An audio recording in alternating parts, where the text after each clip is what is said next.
आज हम बात करेंगे राज कुंद्रा की जिंदगी के बारे में और बताएंगे आपको कि कैसे एक मिडिल क्लास फैमिली से ताल्लुक रखने वाला ये लड़का इतना बड़ा बिजनेसमैन बन गया। इस कहानी की शुरुआत होती है 9 सितंबर 1975 से, जब बालकृष्ण कुंद्रा और उषा रानी कुंद्रा के घर एक बच्चे का जन्म हुआ और उसका नाम रखा गया रिपुसुदन कुंद्रा उर्फ राज कुंद्रा। उनके पिता बालकृष्ण कुंद्रा रोजी रोटी की तलाश में लुधियाना से लंदन चले गए। मीडिया रिपोर्ट्स के मुताबिक शुरुआती दिनों में अपने परिवार के पालन पोषण के लिए राज के पिता ने कई कामों में हाथ आजमाया। उन्होंने कभी फैक्ट्री में काम किया तो कभी बस कंडक्टर की नौकरी की। उनकी पत्नी उषा रानी भी चश्मे की दुकान में काम करती थी। यानी राज का बचपन काफी तंगी में गुजरा। हालांकि राज की जैसे जैसे उम्र बढ़ती गई, उनके पिता भी धीरे धीरे सफलता की सीढ़ियां चढ़ते गए और लंदन में एक सफल मिडिल क्लास बिजनेसमैन बन गए। जब राज 18 साल के हुए तो उन्होंने कॉलेज को अलविदा कह दिया। पिता ने उन्हें अपना रेस्टोरेंट संभालने के लिए कहा, लेकिन राज कुंद्रा कुछ और करना चाहते थे। उन्होंने पिता से कुछ पैसे लिए और बिजनेस करने दुबई चले गए। दुबई में उन्होंने हीरा कारोबार में हाथ आजमाने की कोशिश की, लेकिन बात नहीं बनी। इसी दौरान राज नेपाल गए। वहां उनकी नजर पश्मीना शॉल पर पड़ी। नेपाल में इस शॉल की कीमत काफी कम थी, तो राज को एक बिजनेस आइडिया आया।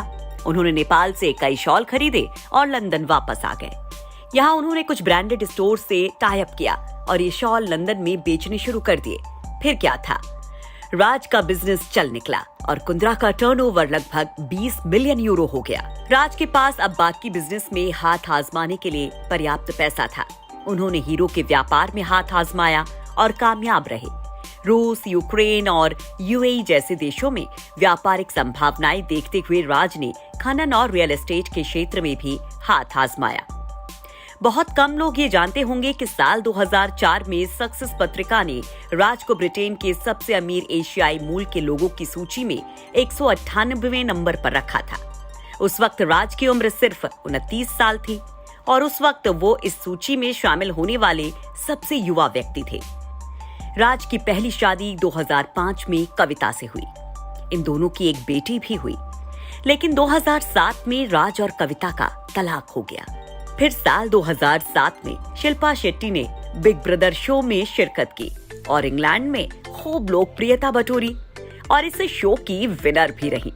इसी दौरान राज का दिल शिल्पा शेट्टी पर आ गया, जिसके बाद राज ने शिल्पा शेट्टी के नाम से एक परफ्यूम ब्रांड लॉन्च किया जो काफी हिट भी रहा। और इसी दौरान शिल्पा और राज एक दूसरे के करीब आ गए। इंडियन मीडिया की नजर में राज कुंद्रा तब आए जब साल 2009 में उनकी शादी शिल्पा शेट्टी से हुई। उसी साल राज ने आईपीएल टीम राजस्थान रॉयल्स में 11.7% की हिस्सेदारी खरीद ली। शिल्पा मुंबई में प्रोड्यूसर बन गई और राज ने फिल्मों में पैसा लगाना भी जारी रखा। साल 2013 में राज पर आईपीएल में स्पॉट फिक्सिंग और सट्टे के आरोप लगे, जिसके बाद कुंद्रा और मैयप्पन को सस्पेंड कर उनकी टीम पर बैन लगा दिया गया। साथ ही उन्हें क्रिकेट से जुड़े किसी भी इवेंट में शिरकत करने की मनाही भी कर दी गई।